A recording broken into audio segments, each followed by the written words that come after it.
সবাইকে জয় যিশু। আজকে নতুন আবার একটা ভিডিও নিয়ে এসেছি আপনাদের সামনে। ভিডিওটা শুরু থেকে দেখতে থাকুন। আজকের কন্টেন্টটা হচ্ছে যে প্রভুর দয়া হলে সব কাজ হবে।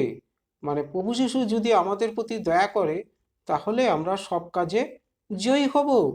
প্রভু হলো স্বর্গ থাকে, আমরা হলাম মর্তলোকে থাকি। তা আমরা কিন্তু প্রভুর শিষ্য, প্রভুর পরম ভক্ত এবং প্রভুরই কিন্তু এক সন্তান। প্রভু হলো আমাদের যিশু বাবা, বিশ্বপিতা। বিশ্ব ব্রহ্মাণ্ড যিনি সৃষ্টি করেছেন তারই কিন্তু আমরা সন্তান। তার উপরে আমরা নির্ভরশীল এবং তার কাছ থেকেই আমরা চেয়ে এবং আমরা কিন্তু সমস্ত কিছু পেয়ে থাকি। তাই প্রথমে সৃষ্টিকর্তার কাছেই কিন্তু প্রার্থনার মাধ্যমে চাইতে হয়। তাই প্রভু হলো সৃষ্টিকর্তার একটা অংশ।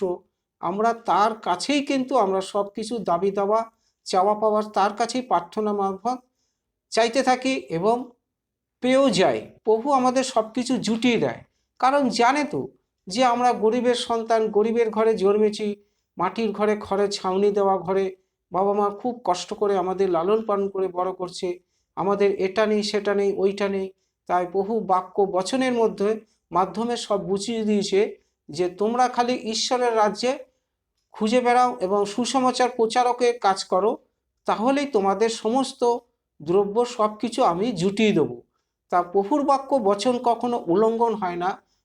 বাইবেল পুস্তকে যিশুর যে বাক্য বচন লেখা আছে সমস্ত কিন্তু মাটিতে ফলবেই ফলবে। প্রভু কহেন আকাশ পাতাল পৃথিবী চন্দ্র সূর্য ওলট পালট হয়ে যাবে, কিন্তু আমার মুখের বাক্য কখনো উল্লঙ্ঘন হবে না। আমি যা বলি কার্যক্ষেত্রে কিন্তু তাই হয়। তাই প্রভু বলে যে ঈশ্বরের মতো কেউ নেই, তার মতো কেউ হতে ছিল না, তার মতো কেউ হতে পারবে না। ঈশ্বর এত মহান, তিনি পৃথিবীর সবাইকে একসঙ্গে দেখতে পান। ঈশ্বর কিন্তু পৃথিবীর থেকে সমস্ত মানুষকে একসঙ্গে দেখতে পান। ঈশ্বর নিখুঁত ও নির্ভুল। যা তিনি তিনি যা তিনি মনে করেন, ভাবেন, তিনি কিন্তু সবসময় তাই করেন। আমরাই কিন্তু পাপ করি, অপরাধ করি, ঈশ্বরের বিরুদ্ধে কথা বলি, ঈশ্বরের আজ্ঞাবিধি শাসন মানি না। তখনই কিন্তু আমরা পাপের মধ্যে পা বাড়াই। আর পাপ করা মানে ঈশ্বরের কাছ থেকে আমরা দূরে সরে যাওয়া। এগুলো করে কি? অশুভ শক্তি শয়তান, তার আর এক নাম হলো দিয়াবল। যাতে আমরা প্রভুর কাছে সৃষ্টিকর্তা ঈশ্বরের কাছে প্রার্থনা না করতে পারি, এই জগতে শয়তানের মতন আমরা যাতে ঘুরে বেড়াই, আমরা যাতে অধর্মের পথে চলি, নিজের জীবনটাকে বরবাদ করে দিই এবং আমরা জীবনটাকে নষ্ট করে দিই। তাই শয়তান সবসময় সেদিকেই আমাদের লক্ষ্য রাখে, সেদিকেই আমাদের টাল খাওয়া চায়। তাই আমরা ঈশ্বরের কাছ থেকে কোনো জিনিস আমরা চেয়ে প্রাপ্ত হই না। দিশাইয়া 59 অধ্যায়ে 1-2 পদে স্পষ্ট লিখিত আছে। তাহলে আমরা পাই একমাত্র মানুষ্যপুত্র প্রভু যিশুর কাছ থেকে। এই জন্য সৃষ্টিকর্তা ঈশ্বর মানুষ্যপুত্র প্রভু যিশুকে পবিত্র আত্মার মাধ্যমে জন্ম দিয়ে পৃথিবীর বুকে পাঠিয়েছিল, এই কারণেই যাতে পৃথিবীর বুকে বসবাসকারী মানুষ প্রভু যিশুর মাধ্যমে সব কিছু প্রার্থনার মাধ্যমে চাইতে থাকে এবং সমস্ত জিনিস তারা পেয়ে থাকে। তাই মানুষ্যপুত্র প্রভু যিশু পৃথিবীতে আসার উদ্দেশ্য একটাই, যেন মানুষ পাপ অপরাধ থেকে মুক্তি পায়, সমস্ত রোগব্যাধির হাত থেকে সুস্থতা পায়, সমস্ত দুঃখ কষ্ট অভাব অনটন থেকে পরিত্রাণ পায়। সব কিছু কিন্তু প্রভু যিশুর মাধ্যমে।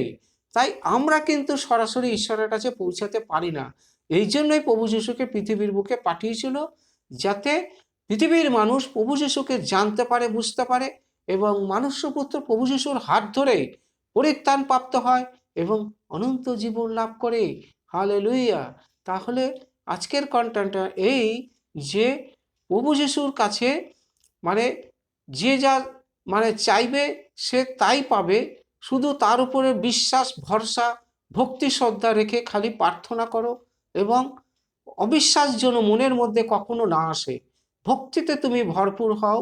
ভক্তির জায়গায় যেন অভক্তি বা কখনো কটূক্তি, ঘৃণা যেন মনের মধ্যে না আসে। তাহলেই কিন্তু তুমি চাওয়া পাওয়া থেকে বঞ্চিত হয়ে যাবা, অনেক দূরে সরে যাবা। হালেলুয়া। তাহলে আজকের কন্টেন্টটা এখানেই শেষ। এই পর্যন্ত ভিডিওটা যদি একটু ভালো লেগে থাকে তাহলে একটা সাবস্ক্রাইব দেবেন, কারণ এর থেকে ভালো ভালো ভিডিও কিন্তু আরও সবার আগে আপনাদের কাছে পৌঁছাবে। আর সর্বশেষ প্রার্থনাই আপনাদের সদা সর্বদা প্রভু ভালো রাখুক, মঙ্গল রাখুক, সংসারে যেন সুখ শান্তি সমৃদ্ধ সমস্ত কিছু বজায় থাকে এবং রোগ ব্যাধির হাত থেকে যেন প্রভু আপনাদের সুস্থতা করে। সবাইকে জয় যিশু। আমেন।